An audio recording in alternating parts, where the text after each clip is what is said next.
La belle vie. Bonjour. Alors une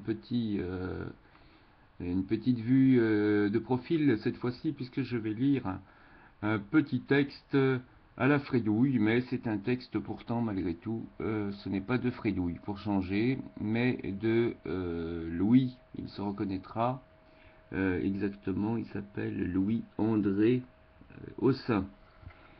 À l'attention des membres, un comte espiègle, incorrigible, rugueux, acidulé, couvert d'embrun au goût salé, agité comme la mer, croustillant de phrases où les mots peuvent prendre 2, 3 sens différents, comme un bon plat à mâcher et à remâcher en ayant l'air très absorbé, un style inimitable, qui doit déclencher une hilarité prudente mais inévitable du dedans et ouvrir des espaces intérieurs inattendus.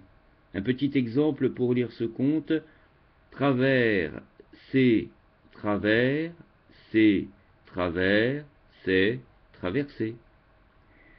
Il a viré le bout du quai, on le reconnaît, hein, c'est Fredouille, avec son canot, qui était tout blanc jusqu'alors, jusqu'au jour où, dans un coup de révolte, contre quoi on ne sait pas, il l'a peint de goudron, le temps d'aller de faire bouger le texte, voilà, avec la petite souris. Il a viré le bout du quai avec son canot, qui était tout blanc jusqu'alors, jusqu'au jour où, dans un coup de révolte, contre quoi on ne sait pas, il l'a peint de goudron noir, depuis le bout dehors jusqu'au tableau amer. Non, jusqu'au tableau arrière, c'est tellement petit, c'est tellement écrit petit. Jusqu'au tableau arrière, Gouvemaille, non, Gouvemel, Gouvemel, et non pas Gouvernail. Si, c'est Gouvernail. Ah si, c'est Gouvernail, je croyais que c'était Gouvemel, j'allais dire le mail du Gouvernail, non, non. Gouvernail, compris, mais la grand voile restait bleue et le petit phoque qui faceillait. La balise restait en place, et les rochers de la passe écumaient. Bigorneau aussi. Quand il était à terre, il y avait toujours quelque chose qui colérait en lui. Mais d'un fond, disait-il. Et puis ça partait dans un rire, sitôt la balise passée, avec son petit chapeau rouge, rouge danger, dame. Bigorneau aimait le danger. Il aimait la tempête, le vent, l'inconnu, comme l'odeur du chèvrefeuille dans les sentiers, du sémaphore. Mais il fallait bien rentrer à terre le soir, c'était ça l'ennui, ou dans un port, et c'était le commencement d'autres ennuis, qui n'étaient pas maritimes.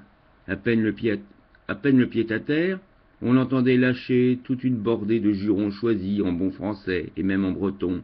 Gacht, Moloru. On pouvait l'entendre jusque chez les bonnes sœurs. Voilà Bigorneau qui rentre, disaient les pêcheurs. Pourquoi donc était-il si fâché avec le continent, avec lui-même, avec la vie? La vie, quoi, à part le large et les brisants qui sourit toujours, même quand il claquait l'étrave et roulait sur le pont.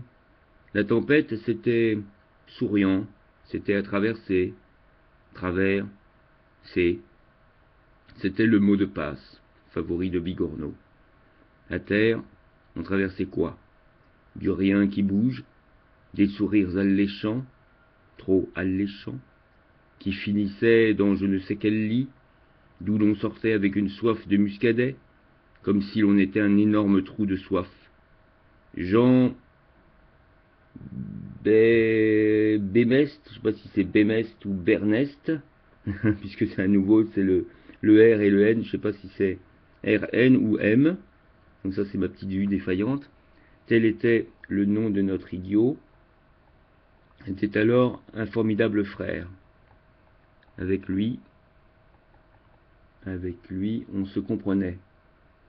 Et puis, le silence du large, le silence au large, par calme plat, quand le petit clapot clapotait gentiment contre les bordées, comme si la vie partait infiniment dans le bleu. Une petite seconde tranquille, qui flottait comme l'écume sur la houle, et puis cette soif d'aller encore plus loin, comme s'il y avait un plus loin merveilleux, qui trompait toujours pour vous attirer plus loin encore. Est-ce qu'il y avait un bout de tout ça? Et pourquoi Jean Bigorneau ne voulait de bout du tout. Le bout, c'était toujours à recommencer, alors Bigorneau commençait à grincer, comme une poulie mal graissée, et la question nulle et muette recommençait. Il aurait pu se noyer dans le Muscadet, ou plutôt dans le large, une bonne fois pour toutes. Pourquoi donc avait-il envie de se noyer?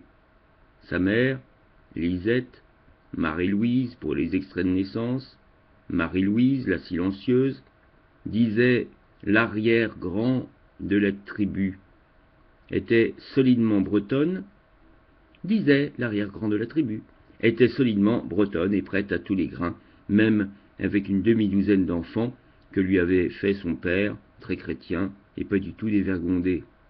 De ce côté-là, c'était solide et franc. C'était même le bon port de Bigorneau. Mais il y avait tant de côtés inconnus. Cette fichue généalogie, qui remontait jusqu'où? Alors il râlait. Et alors il râlait. Et je suis remonté trop. Alors il râlait. Alors il râlait.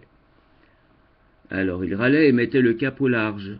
Tous les jours, il envoyait de la toile, et son petit phoque, qui façayait. Mais tous les jours, c'était bien connu, comme un fond de port, et le large n'avait pas de fond. Et justement, il était parfaitement déraisonnable et insupportable. Il aurait bien voulu trouver un port qui n'aurait pas de quai. Autant chercher un port en pleine Atlantique ou en des Hespérides inconnues. Et il se demandait parfois s'il n'allait pas se noyer pour de bon, sans raison, sans raison. Il était désespéré de quoi? Et en même temps, il était comme un formidable espoir. De quoi? Étranges ces bouées d'épaves sont vertes. La vie, je retourne avec ma petite souris. La vie de la souris, elle est où? Elle est là. Hop. La vie, c'était une drôle d'aventure, comme une idiotie qui devait avoir un sens. C'était comme une mort qui avait perpétuellement envie de vivre pour courir, et une vie qui avait perpétuellement besoin de mourir ou de courir à perpétuité. Vous me direz si tout cela a un sens. Mais il ne voulait plus rentrer au port. C'était clair et décidé, même si cela faisait de la peine à la bonne mère Lisette. Et il a dérapé, l'encre, une dernière fois. Bigorneau, tiré de la clé des contes de Satprem. Ah, c'était une surprise de Satprem, tiens donc. Souhait formulé par Satprem sur ses contes. Vous pouvez changer votre vie, vous pouvez vous accorder à une autre tonalité. Il y a des portes sur le large et une encre de lumière sous tout ce vacarme insensé. Une fois n'est pas coutume, je vous demande de recruter, vous tous qui aimez vraiment, vous composez les membres navigateurs de ce groupe canot, et en ce sens, vous êtes des pionniers découvreurs à la recherche de nouvelles terres de l'amour. Alors avancez vos pions et découvrez, dans vos amis, ceux qui aiment vraiment. Ne les laissez pas à l'écart au grand large et invitez-les à nous rejoindre sur le pont à quai, à bon port. Ok? Que nous soyons celui qui aime vraiment, celle qui aime vraiment, celle qui aime vraiment, celui qui aime vraiment, celui qui aime vraiment, et ainsi constituer la solide chaîne qui permettra de toucher le fond et d'y poser l'encre de lumière qui stabilisera enfin notre navire. Soyons assez fous pour penser être rapidement 1000 nautiques. Amitié, Louis. Donc tu vois, je croyais que c'était le texte de Louis, en fait c'est un texte de Satprem. Voilà, Satprem. Petite surprise au bout du, comme on dit, au bout du fil. C'était donc une petite lecture. À bientôt, qui n'a pas duré 10 minutes. La belle vie, alors qu'il y a des chats, là, je vois des chats. On voit une autre vue, du coup, hein, une autre vue avec des chats. La belle vie, avec Satprem. À bientôt. À bientôt.